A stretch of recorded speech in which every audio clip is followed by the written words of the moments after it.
جو خود کاتب وحی ہے حضرت زید بن ثابت، وہ کہہ رہے ہیں کہ جیسے کسی نے پہاڑ اٹھا کر میری ران پر، گویا یہ صرف قلب مصطفیٰ ہے جو متحمل ہو سکتا۔ ہاں بالکل ہے۔ اور اس کی دوسری مثال فتح مکہ کے موقع پر جب صحابہ کرام نے دیکھا اپنی آنکھوں سے کہ قصوہ اونٹنی مضبوط ترین اونٹنیوں میں سے تھی عرب کی، جو حضور صلی اللہ علیہ وسلم کی سواری تھی، وہ کہتے ہیں ہم نے دیکھا کہ اس کی ٹانگیں کانپ رہی ہیں اور دھڑام سے زمین پر آ گئی ہے۔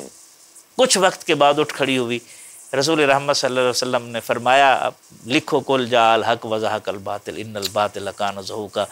یہ بالحاظ جلال ہے، وہ اونٹ جو بار برداری میں اپنی مثال نہیں رکھتا، جو کئی کئی مہینے بھوکا پیاسا رہ سکتا ہے، اس کے اوپر نہیں وہی اتری، وہی تو قلب مصطفیٰ پر اتری ہے، لیکن آقا علیہ الصلوۃ والسلام اس پر سوار ہیں، تو وہ بھی اس بوجھ کو نہیں سہار سکی۔ تو یہ ہے، یہ بالحاظ جلال معجزہ ہے، ایک جہت اس کی۔ اچھا، یہ صرف وحی کے نزول کے وقت ہے جب قلب مصطفیٰ پر اتر رہی ہے، اس وقت ہے، اس وقت کیوں اس کے بعد تو وہ قرآن مجید ہمارے سامنے ہے، پڑھا جا رہا ہے، سنا جا رہا ہے، ایک 7-8 سال کا بچہ ہے جو اپنے سینے میں محفوظ کر لیتا ہے، لیکن وہ اس بہار کا احساس اس وقت نہیں ہو رہا، یہ کیا وجہ ہے؟ یہ بڑی دلچسپ بات ہے۔ اس کی وجہ یہ ہے کہ وہ تعلق شاید ہم ڈیولپ نہیں کر پاتے۔ مثلا علامہ اقبال کہتے ہیں، یہ ایف اے کے اسٹوڈنٹ تھے اس وقت نا، کہتے ہیں میں تلاوت کر رہا تھا، میرے والد آئے، میرے پاس سے گزرے، فرمانے لگے بیٹا کیا کر رہے ہو؟ گزر گئے پوچھ کے، پھر اگلے دن آئے، پھر پوچھا، صبح کی نماز کے بعد معمول تھا تلاوت کرتے تھے، تو تیسرے چوتھے دن مجھے تلخی سی ہوئی، میں نے کہا بجان تلاوت کر رہا ہوں، وہ گزر جاتے۔ تو ایک دن میں نے پوچھا بجان یہ آپ کیوں پوچھتے ہیں؟ فرمایا اچھا جب تیرا رزلٹ آئے گا نا پھر تجھے بتائیں گے۔ رزلٹ آیا، انتظار میں رہا، اور بزرگوں کا طریقہ یہ ہے کہ سوال ذہن میں ڈال دیتے ہیں اور جواب اس وقت دیتے ہیں جب سوال پختہ ہو چکا ہوتا ہے، تو پھر جواب کبھی نہیں بھولتا نا۔ اچھا، ہمارے ساتھ بھی استاد اس طرح کرتے تھے جب ہم پڑھتے تھے۔ تو رزلٹ آ گیا تو میں گیا، ابا جی یہ آپ نے فرمایا تھا، تو یہ راز کیا ہے؟ تو انہوں نے کہا بیٹا قرآن اس طرح پڑھا کرو جس طرح تمہارے اوپر نازل ہوتا ہے۔ یہ تو اس وقت فرمایا تھا جب رزلٹ نہیں آیا تھا۔ ٹھیک ہے۔ تو کہنے لگے ابا جان یہ کیسے ہو سکتا ہے؟ ایک دفعہ نازل ہونا تھا، ہو چکا، اب میرے اوپر کیسے نازل ہو سکتا ہے؟ وہ ان پڑھ فلسفی جسے کہتے تھے شیخ نور محمد کو، جو صوفیاء کی مجلس میں بیٹھتا تھا، اس ان پڑھ آدمی جو صوفیاء کی مجلس میں بیٹھتا ہے، اس کی پرسپشن دیکھیں اب۔ واہ۔ وہ کہتے ہیں بیٹا تیرا جتنا تعلق رسالت مآب صلی اللہ علیہ وسلم کے ساتھ مضبوط ہوتا چلا جائے گا، پھر یہ مقام آئے گا جب تو قرآن کی تلاوت کرے گا تو محسوس کرے گا تیرے اوپر یہ نازل ہو رہا ہے۔ اللہ، اس کا جلال محسوس، اس کا جلال۔ اور اسی طرف اشارہ کیا علامہ اقبال نے، تیرے ضمیر پہ جب تک نہ ہو نزول کتاب، گرا کشا ہے نہ رازی نہ صاحب کشاف۔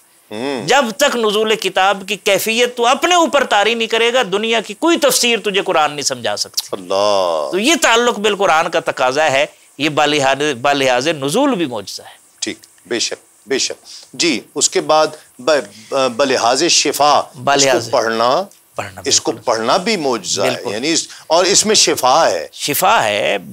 دیکھیں نا، حضور علیہ السلام کی ایک حدیث پاک ملتی ہے، یہ حضور کی طرف منسوب ہے روایت، کہ علیکم بشفاءین، تم پر 2 شفائیں میں لازم کرتا ہوں، ان سے فائدہ حاصل کرو۔ ٹھیک ہے، الاصل والقرآن، اللہ، ایک شہد ہے اور ایک قرآن ہے۔ واہ واہ واہ۔ ٹھیک ہے، اب شہد کے ساتھ قرآن کو کیوں ذکر کیا اور قرآن کے ساتھ شہد کو کیوں ذکر کیا؟ اس لیے کہ شہد کے بننے کی جو نفاست ہے اور پورا نظم ہے جو سورہ نحل میں بیان ہوا ہے، وہ اتنا شاندار ہے کہ اس میں کسی غلاظت کا، کسی آلودگی کا یا کسی کثافت کا گزر نہیں ہوتا۔ اسی طرح قرآن پاک ہے۔ تو شہد جسمانی مرضوں کے لیے شفا ہے اور قرآن روحانی مرضوں کے لیے بھی شفا ہے اور جسمانی مرضوں کے لیے بھی شفا ہے۔ قرآن پاک میں جہاں اللہ تعالیٰ نے قرآن کے فضائل بیان فرمائے، اس میں اس کی 3 صفات بیان فرمائی۔ قد جاءتکم موعظۃ من ربکم وشفاء لما فی صدور، اس طرح وہدی ورحمۃ للمؤمنین، 4 صفات بیان فرمائی۔ ٹھیک ہے، اس کے آگے فرمایا قل بفضل اللہ وبرحمتہ فبذلک فلیفرحوا، یہ اس کے ساتھ جڑا ہوا ہے، یہ آیت جو ہے اس کا سلسلہ۔ پہلے ہے موعظت. موعظت کہتے ہیں نصیحت کو ٹھیک ہے. جو دل کے اندر اتر واز سے ہے. واز. جی اور وہ نصیحت جو دل سے کی جائے. ہر نصیحت موعظہ نہیں ہوتی. ٹھیک ہے. دل کے اخلاص کی گہرائیوں سے نکلی ہوئی نصیحت کو موعظہ کہتے ہیں. ٹھیک ہے. ادعو الی سبیل ربک بالحکمت والموعظۃ الحسنہ. دل کی گہرائیوں سے بھی نکلی ہوئی, اگر اخلاص کی طاقت سے نکلی ہوئی بھی نصیحت ہے, اس میں بھی حسن ہونا چاہیے پریزنٹیشن. اللہ. حسن ہوگا تو لوگ آئیں گے, ورنہ لوگ بھاگ جائیں گے. جی ٹھیک ہے. موعظہ ہے, موعظہ سے دل نرم ہوتے ہیں. جب دل نرم ہوتا ہے تو اسے شفا ملتی ہے. سبحان اللہ. الا بذکر اللہ تطمئن القلوب. شفا ملتی ہے. جب شفا ملتی ہے تو پھر اس کے بعد وہ ہدایت کی طرف مائل ہوتا ہے.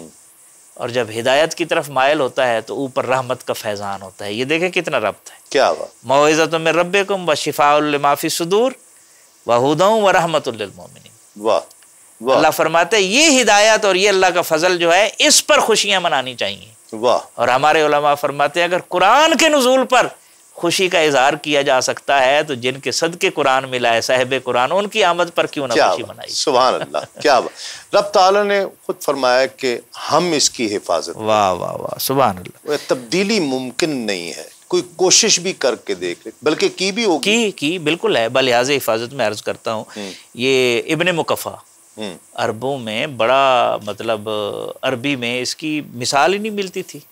اپنے زمانے کا ذہین ترین آدمی تھا. ایک خلیل ابن احمد فراہیدی اور ایک یہ, ان دونوں کی ملاقات کرائی گئی. دونوں بے مثال لوگ تھے.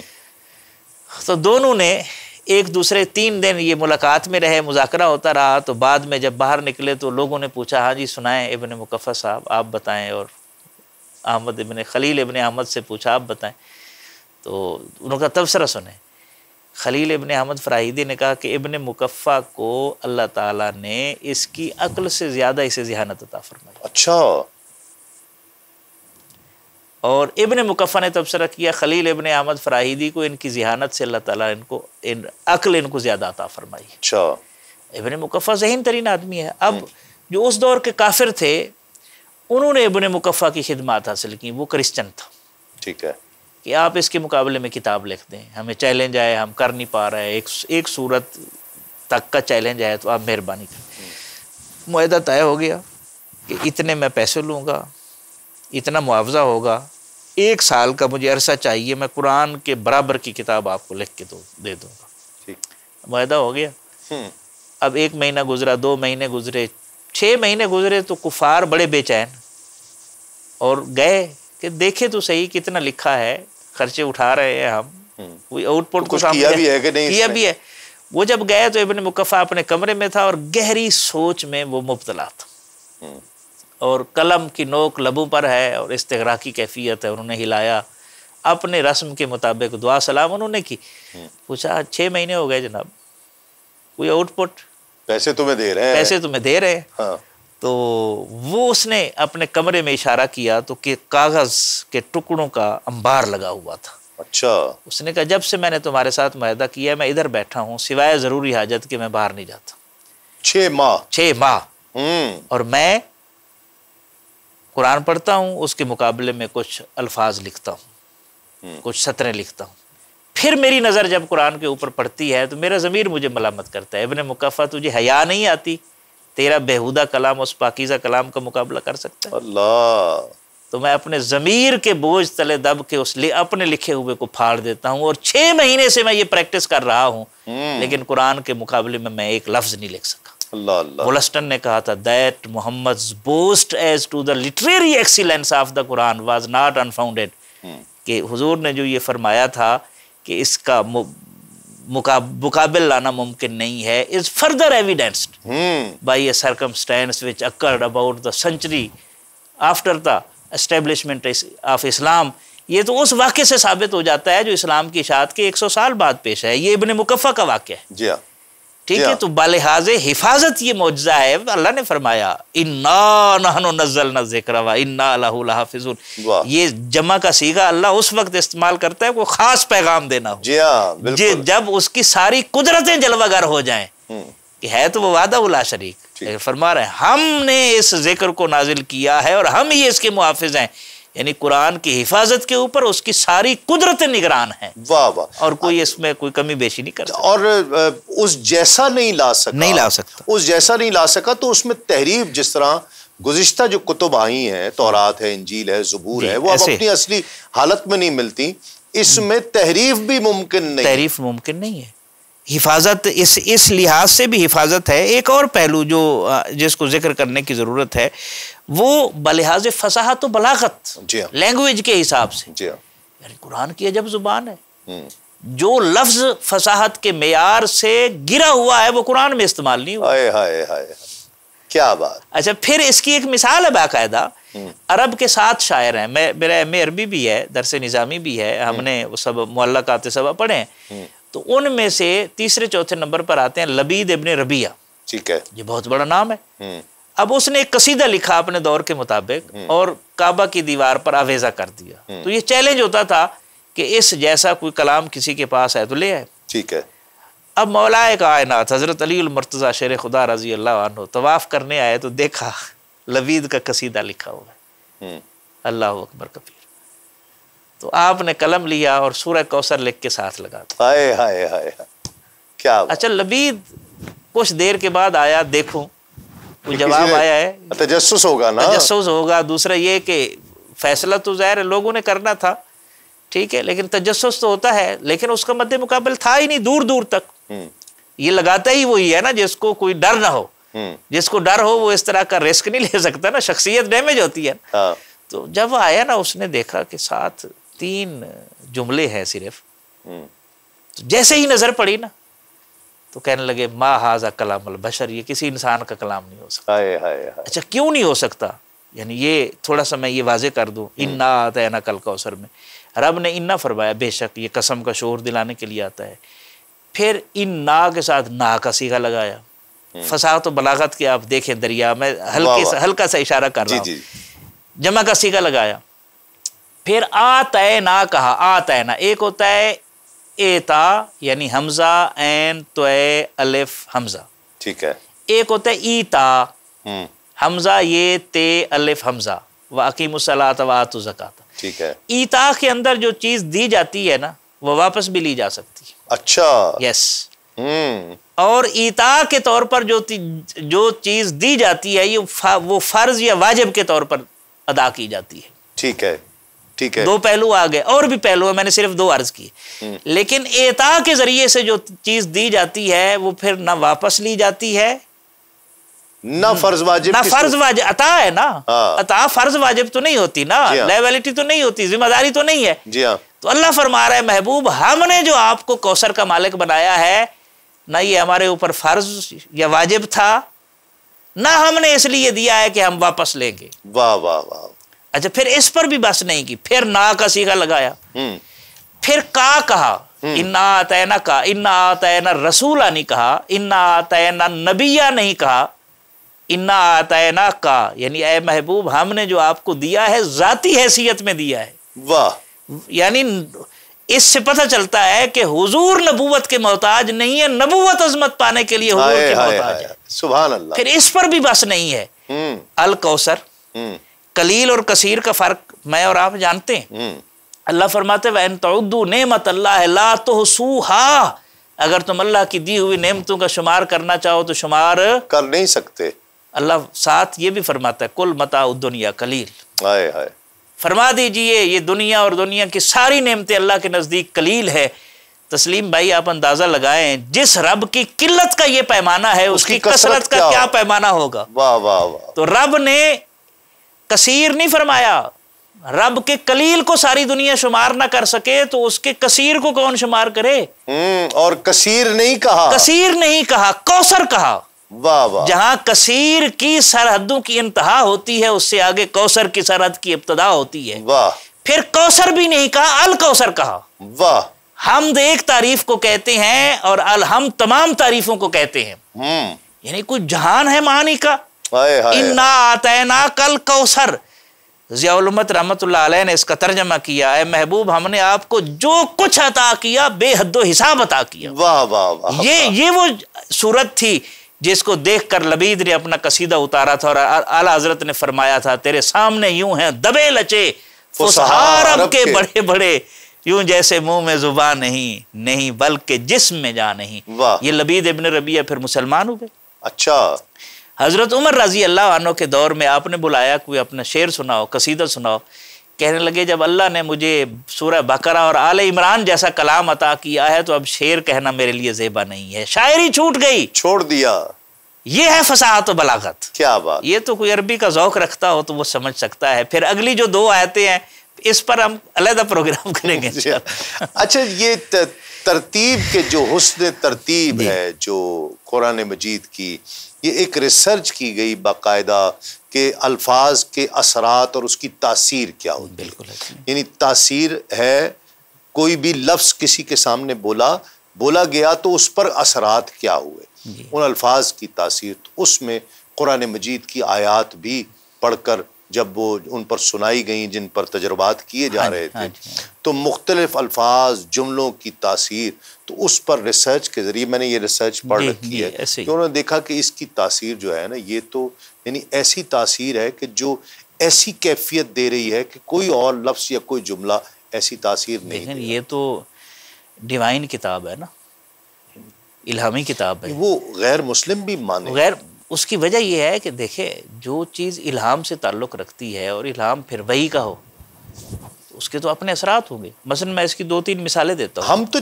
تو ایک ایک لفظ ایک ایک حرف کا اجر سمجھ کر پڑھتے ہیں جی کہ ہم اگر صرف تلاوت ہی کر رہے ہیں تو اس کے ایک ایک حرف میں ڈھیروں اجر ہے، اجر کے ساتھ وہ اثرات بھی آ رہے ہیں۔ آپ اس طرف میں اس 2 مثالیں دیتا ہوں۔ ایک مثال غیر مسلم کی ہے، ایک مسلمان کی۔ جی، غیر مسلم تھے دماد ازدی، وہ آئے، ان کو لوگوں نے روکا تھا کہ محمد کی بات نہیں سننی، نعوذ باللہ، صلی اللہ علیہ وسلم جادو کر دیتے ہیں۔ تو وہ جادوگر تھے، شاعر بھی تھے تھوڑے سے، ٹھیک ہے، تو کاہن بھی تھے۔ تو ان کو تجسس ہوا، وہ آئے تو جیسے ہی حضور صلی اللہ علیہ وسلم نے قرآن کریم کی کچھ آیات سنائیں تو دم بخود ہو اللہ، اور پھر وہ مسلمان بھی ہوئے۔ تو وہ کہنے لگے خدا کی قسم میں نے شاعروں کے قصیدے سنے ہیں، جادوگروں کے منتر سنے ہیں، کاہنوں کی بولی سنی ہے، لیکن کسی کلام میں یہ تاثیر نہیں دیکھی۔ خدا کی قسم یہ سمندر کی گہرائیوں میں بھی اثر کر جائے گا۔ انسان تو انسان رہے، یہ ایک غیر مسلم کا تبصرہ ہے اس وقت، تو اس کی تاثیر کا تاثیر۔ اچھا، دوسری مثال ہے عبد الرشید بٹلر نامی ایک شخص تھا، قائد اعظم جب زیارت منزل میں رہے نا کوئٹہ میں، جی ہاں، تو یہ اس کی ڈیوٹی تھی نگرانی کرنے پر نا۔ ٹھیک ہے، تو کہتے ہیں کہ رات کو ہوا یہ کہ میں سویا ہوا تھا تو آ کر مجھے اٹھایا گیا کہ قائد اعظم کی جو منزل ہے جہاں ٹھہرے ہوئے ہیں، زیارت ہے ریزیڈنسی میں، تو وہاں ٹک ٹک کی آواز آ رہی ہے، ٹک ٹک ٹک، کوئی نقب نہ لگا رہا ہو، کوئی مسئلہ نہ ہو۔ تو کافی سارا دیکھنے کی کوشش کی گئی لیکن سمجھ نہ آئی۔ ٹھیک ہے، اچھا، بڑے حیران تھے کہ قائد اعظم ظاہر قیمتی شخصیت تھے، اس وقت وہ لیڈر تھے پورے برِ صغیر میں مسلمانوں کے، اور کامیابی کا ایک استعارت ہے۔ بڑی پریشانی ہوئی۔ بالآخر آخری جو ملاقات کرنے والے تھے وہ سردار عبدالرب نشتر تھے۔ ٹھیک ہے، ان سے بھی پوچھا انہوں نے کہ ایسی تو کوئی چیز نہیں تھی۔ بالآخر ہمت کر کے روشن دان سے دیکھنے کی کوشش کی گئی۔ جب دیکھا تو یہ آواز کس چیز کی ہے، تو جب دیکھا کہ قائد اعظم چل رہے ہیں، انگیٹھی کے سامنے ایک کوئی کتاب پڑی ہوئی ہے، تو وہ چلتے ہوئے آتے ہیں، وہاں رکتے ہیں، اس کو پڑھتے ہیں، پھر واپس پلٹتے ہیں، غور و فکر کرتے ہیں، آنسو ان کی آنکھوں سے چھم چھم برس رہے ہیں۔ اللہ اللہ، تو اس کیفیت میں جب چلتے ہیں تو ٹھک ٹھک کی آواز پیدا ہوتی ہے، جب رکتے ہیں تو وہ رک جاتی ہے۔ اللہ، صبح اٹھ کے جب اس کتاب کو دیکھا گیا تو وہ قرآن مجید کا انگلش ٹرانسلیشن تھا۔ اچھا، یعنی آپ اندازہ لگائے ابھی تو وہ اپنی عربی والی فصاحت و بلاغت میں نہیں تھا نا، صرف ترجمہ پڑھ رہے تھے، اور قائد اعظم محمد علی جناح، جی ہاں، اور یہ کیفیت تھی۔ تو قرآن پاک ہے، اس کی تاثیر کے کیا کہنے جانا۔ واہ واہ، سبحان اللہ، یعنی کمال تاثیر، کمال تاثیر، یعنی شفائیں الگ ہیں، تاثیر اس کی الگ، ثواب الگ ہے، شفا الگ ہے، تاثیر الگ ہے، جہاں پڑھا جائے۔ اچھا، پھر ہمارے ہاں عام طور پر شکوہ ہوتا ہے جی وہ آسیب ہے، وہ نظر ہے، یہ ہے۔ جس گھر میں قرآن باقاعدگی سے پڑھا جائے وہاں کوئی چیز اثر نہیں کرتی۔ یہ سب سے بڑی تاثیر تو یہ ہے،